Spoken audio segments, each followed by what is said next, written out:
Você já ouviu falar da Ilha da Pólvora, no Espírito Santo? Um pedaço de terra isolado na Baía de Vitória, cercado pelo mar e pelo silêncio.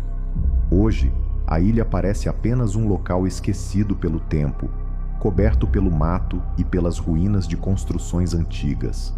Mas quem conhece a história sabe que o silêncio da ilha é enganoso, porque para muitos ele esconde sussurros de um passado sombrio, marcado pelo sofrimento e pelo isolamento. No início do século XX, essa ilha não era apenas um pedaço de terra abandonado, ela foi transformada em um leprosário, um local para onde eram levadas as pessoas diagnosticadas com hanseníase. Naquela época, a hanseníase era vista como algo quase sobrenatural, um estigma social que condenava as vítimas ao exílio. Ser diagnosticado significava ser arrancado da própria vida, das próprias famílias, sem esperança de retorno. Os pacientes eram levados de barco, muitas vezes sem serem avisados do destino final. Chegavam na ilha desorientados, doentes e assustados. E uma vez lá, sabiam que dificilmente voltariam para casa. As condições eram desumanas. Os alojamentos eram precários, mal ventilados, com camas enferrujadas e roupas de cama que raramente eram trocadas. Os suprimentos vinham por barcos que atracavam brevemente. Os marinheiros deixavam os mantimentos no cais e se afastavam rapidamente, com medo do contágio. Ninguém descia. Os doentes tinham que se arrastar até a beira do cais para buscar a comida. Muitos não tinham forças nem para isso. Os dias passavam lentamente, e à noite o verdadeiro horror começava. Relatos daquela época falam de gritos ecoando pelas paredes do leprosário, gritos de dor, de desespero. Alguns pacientes, tomados pela febre e pelo sofrimento psicológico, diziam ver figuras sombrias andando entre os quartos. As mortes eram frequentes. Os corpos eram retirados às pressas e enterrados em covas rasas, em uma área afastada da ilha. Mas nem todos foram encontrados. Alguns simplesmente desapareceram. Com o avanço da medicina e a descoberta de tratamentos mais eficazes, o leprosário foi desativado por volta de 1940. Os poucos sobreviventes foram transferidos para hospitais convencionais. E a ilha ficou vazia. Pelo menos, vazia para quem vê de longe. Porque quem se aproxima garante que ela nunca esteve realmente deserta. Pescadores que passam pela região evitam se aproximar, principalmente ao anoitecer. Eles falam de vozes que parecem surgir do nada, como se várias pessoas conversassem entre si, em tom baixo, vindas das ruínas.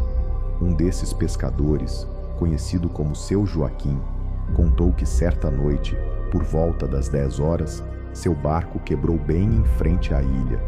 Ele estava sozinho, tentando resolver o problema do motor, quando ouviu passos pesados, como se alguém caminhasse pelo cais abandonado. Ele levantou a cabeça, olhou para a ilha e não viu nada. Pensou que fosse imaginação, mas então ouviu algo ainda mais perturbador. Uma voz, baixa, rouca, chamando seu nome. Ele congelou. Não havia ninguém por perto, e o motor, que parecia estar quase consertado, falhou de vez.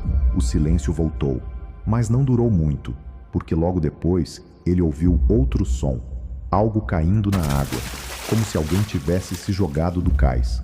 Sem pensar duas vezes, Joaquim pegou os remos e saiu dali o mais rápido que pôde. Quando finalmente chegou à costa, percebeu que estava pálido, tremendo, incapaz de explicar o que havia acabado de viver. Ele nunca mais pescou perto da ilha. Mas os relatos não param por aí.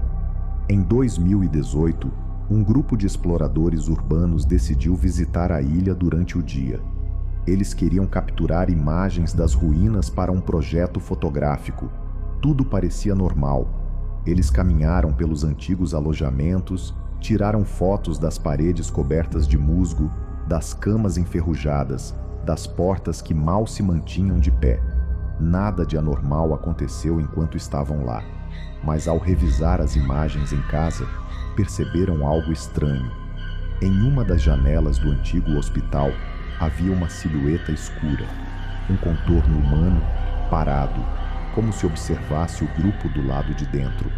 Nenhum deles havia notado essa presença durante a visita, e, segundo eles, ninguém além do grupo estava na ilha naquele dia. Os relatos continuam até hoje. Visitantes falam de sensações inexplicáveis, calafrios repentinos, mesmo sob o calor intenso do Espírito Santo, toques leves nos ombros, como se alguém estivesse tentando chamar a atenção, o cheiro forte de remédios antigos que impregnava o ar sem motivo aparente. Algumas pessoas relatam ouvir, claramente, o som de passos acompanhando os seus, mas quando olham para trás, não há nada. Um detalhe curioso é que muitos desses fenômenos ocorrem perto das antigas enfermarias, os quartos onde os pacientes mais debilitados passavam seus últimos dias. Especialistas em paranormalidade já investigaram a ilha. Em uma dessas investigações, um grupo utilizou gravadores de áudio, câmeras térmicas e medidores de campo eletromagnético. Os resultados foram inquietantes. Os gravadores captaram vozes, palavras soltas, como volta e aqui. Os medidores de campo eletromagnético, que normalmente indicam a presença de eletricidade, apresentaram picos intensos em áreas específicas das ruínas, especialmente perto da ala onde os pacientes em estado terminal eram mantidos. Os investigadores deixaram a ilha antes do pôr do sol. Nenhum deles quis arriscar ficar ali após escurecer. E talvez eles tenham feito a escolha certa, porque, segundo os moradores da região, é durante a noite que a ilha revela seu lado mais sombrio. Sussurros, aparições, passos que seguem quem ousa pisar lá. Alguns dizem que são apenas ecos do passado. Outros acreditam que as almas dos que morreram ali nunca encontraram paz. A Ilha da Pólvora continua lá, esquecida pelo mundo, mas marcada por uma história de sofrimento e isolamento. Se um dia você estiver navegando pela Baía de Vitória e avistar aquela ilha silenciosa, coberta de mato e ruínas, pense 2 vezes antes de se aproximar. E, se por acaso ouvir seu nome sendo chamado, não olhe para trás. Afinal, alguns lugares não estão realmente vazios, e algumas presenças preferem permanecer nas sombras,